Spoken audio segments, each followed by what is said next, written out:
Plates हैं उनके ऊपर चार्ज स्टोर रहने के लिए जरूरी है कि उनमें कांटेक्ट ना हो, क्योंकि जैसे ही कांटेक्ट हुआ तो एक प्लेट से चार्ज दूसरी प्लेट की तरफ चला जाएगा और हमारे पास कैपेसिटर डिस्चार्ज हो जाएगा और हमारे किसी फायदे का नहीं रहेगा।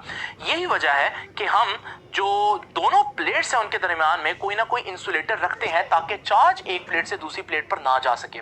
लेकिन ये असल वजह नहीं है, असल वजह इससे भी ज्यादा इंपॉर्टेंट है, और वो क्या है कि जब हम दो प्लेट्स के दरमियान एक मीडियम रख देते हैं तो इस तरह से हम कैपेसिटर की कैपेसिटेंस बढ़ा देते हैं। आपको याद है कैपेसिटेंस क्या थी?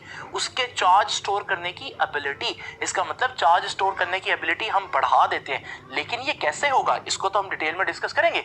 लेकिन ये जो पॉइंट है कि हमारे पास प्लेट्स के दरमियान में मीडियम रखने का दूसरा फायदा क्या बताया मैंने आपको? कैपेसिटेंस बढ़ जाती है। ये पॉइंट आपके आर्टिकल का पहली लाइन है जो कि आपकी बुक यहां से आगाज कर रही है कि मीडियम के आने से कैपेसिटर की जो कैपेसिटी है यानी कि कैपेसिटेंस है वो बढ़ जाती है चार्ज स्टोर करने की। नाउ स्टूडेंट्स, ये कैसे बढ़ जाती है इससे जानने से पहले हम ये देखेंगे कि कैपेसिटर में चार्ज को स्टोर करने की एक लिमिट क्यों है, एक हद क्यों है। उससे ज्यादा चार्ज स्टोर करें तो क्या होगा? जरा इमेजिन करें स्टूडेंट, अगर मैं इस कैपेसिटर पे थोड़ा सा चार्ज स्टोर करता हूं तो आपको क्या होगा? जरा इमेजिन करें स्टूडेंट, अगर मैं इस कैपेसिटर पे थोड़ा सा चार्ज स्टोर करता हूं तो आपको मालूम है ये ऑपोजिट चार्जेस हैं, ये एक दूसरे की तरफ जाना चाहते हैं लेकिन जा नहीं पाएंगे क्योंकि फोर्स ऑफ अट्रैक्शन इतनी नहीं है, पोटेंशियल डिफरेंस इनके दरमियान इतना नहीं है कि ये एक दूसरे की तरफ जाए।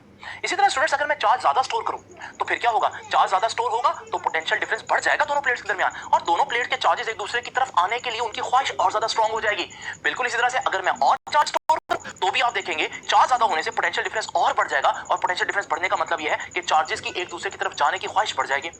एक हद ऐसी आएगी कि जब मैं चार्ज इतना ज्यादा स्टोर कर दूंगा कि हमारे पास अब प्लेट जो है वो चार्ज को रोक नहीं पाएगी और इलेक्ट्रॉन्स जो है वो अपनी प्लेट को छोड़ते हुए पॉजिटिव प्लेट की तरफ लपकेंगे, और हम कहते हैं ये एक इलेक्ट्रिक डिस्चार्ज है। और सारा इलेक्ट्रॉन जब दूसरी प्लेट पर चला जाएगा तो डेफिनेटली हमारा जो कैपेसिटर है वो अब हमारे किसी काम का नहीं रहा क्योंकि उसने चार्ज को होल्ड नहीं किया। इसका मतलब हम लोगों ने क्या सीखा इस एग्जांपल से कि कैपेसिटर के ऊपर चार्ज को स्टोर करने की एक लिमिट है। अगर आप उस लिमिट के अंदर अंदर रहें तो ठीक है, लेकिन अगर आप उस लिमिट से ज्यादा चार्ज स्टोर कर देंगे तो फिर कैपेसिटर उस चार्ज को प्लेट के ऊपर स्टोर नहीं कर पाएगा और वो चार्ज जो है वो दूसरी प्लेट की तरफ भागेगा। इसे हम कहते हैं कि इलेक्ट्रिक डिस्चार्ज हो जाएगा, लीक हो जाएगा कैपेसिटर। स्टूडेंट्स, यहां पर आप लोगों को मैं बताता चलूं कि कैपेसिटर जब आप लेने जाते हैं एक्चुअली में तो उस कैपेसिटर के ऊपर भी आपको कोई ना कोई वोल्टेज रीडिंग नजर आ रही होती है। ये वोल्टेज रीडिंग किस लिए लिखी है? ये उन्होंने आपको बताया होता है कि भाई इतनी वोल्टेज दोगे ना कैपेसिटर को तो सेफ है, लेकिन अगर इससे ज्यादा वोल्टेज दे दी तो कैपेसिटर इतना ज्यादा चार्ज स्टोर करेगा कि फिर कैपेसिटर जो है उसकी प्लेट्स के दरमियान जो चार्ज है वो स्टोर नहीं रह पाएगा, बल्कि वो एक प्लेट से दूसरी प्लेट की तरफ जाएगा और कैपेसिटर में इलेक्ट्रिक डिस्चार्ज हो जाएगा, जो कि आपको रियलिटी में कुछ इस तरह से नजर आएगा।